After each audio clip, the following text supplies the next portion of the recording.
કૃષ્ણ વંદે જગદગુરુ.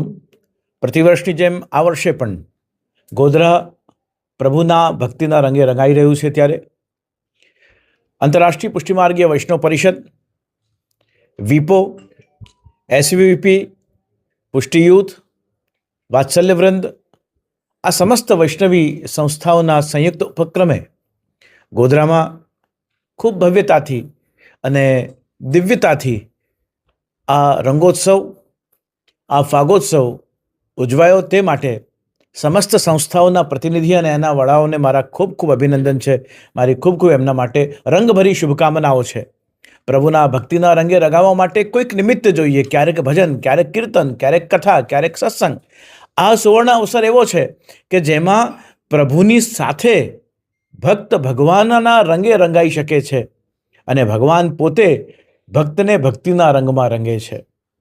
અને આ દિવ્ય ઉત્સવ પુષ્ટિમાર્ગની વિશિષ્ટ પરંપરા છે કે જ્યાં ભક્તિના રંગે રંગાઈને આપણે બધા શ્રી કૃષ્ણમય બનીએ છીએ, ભાવમય બનીએ છીએ, પ્રેમમય બનીએ છીએ.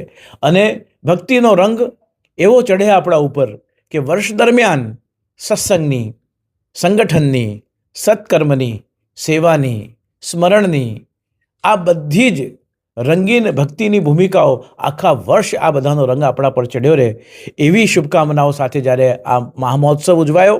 તે માટે ફરીવાર આંતરરાષ્ટ્રીય પુષ્ટિમાર્ગીય વૈષ્ણવ પરિષદ, વિપો અને સમસ્ત એસવીવીપી સાથેની જેટલી પણ બીજી સંસ્થાઓમાં જોડાઈ એ બધી સંસ્થાઓ માટે મારા ખૂબ ખૂબ અભિનંદન છે, મારી ખૂબ ખૂબ શુભેચ્છાઓ છે. હોળી રસિયા ફાગોત્સવ ગોધરા શહેરમાં વર્ષો વર્ષથી હિન્દુ પ્રણાલિકાના ભાગરૂપે વર્ષો વર્ષથી હોળીના રસિયા ગાવામાં, એના કીર્તન અને દોડ કરવામાં આવતા હોય છે.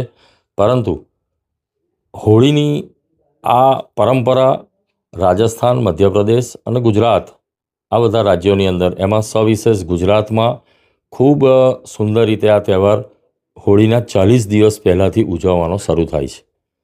આ તહેવાર રંગનો તહેવાર છે.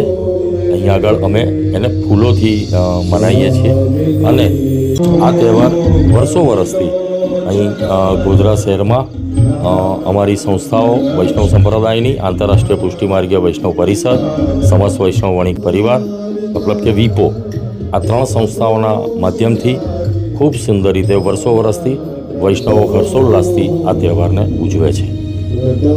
આ તહેવાર વર્ષો વર્ષથી ગોધરામાં ઉજવવામાં આવે છે. તે જ પ્રમાણે, એ જ પ્રણાલિકા મુજબ ગોધરા શહેરમાં કૃષ્ણા પાર્ટી પ્લોટમાં ખૂબ સુંદર રીતે